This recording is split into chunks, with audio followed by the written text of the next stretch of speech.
اور یہ جوش خطابت نہیں، حقیقت ہے، شرف مکان کا نہیں ہوتا، مکین کا ہوتا ہے۔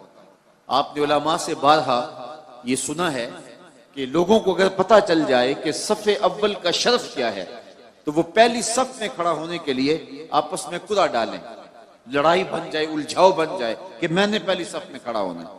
اب صف اول کون سی ہے؟ یہ جو محراب کے ساتھ والی صف ہوتی ہے یہ صف اول ہے نا، لیکن امام اگر مصلی اٹھا کے برآمدے میں لے آئے تو مجھے بتاؤ کہ محراب کے ساتھ والی صف کو صف اول کا شرف نصیب رہے گا؟ شرف برآمدے میں چلا گیا نا۔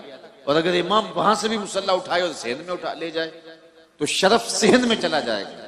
صدیاں گزرنے کے بعد میرے جیسا شخص اگر مصلی صحن میں رکھے تو شرف صحن میں، مصلی برآمدے میں ڈال دے تو شرف برآمدے میں، مصلی مسجد کے ہال میں رکھے تو شرف ہال میں۔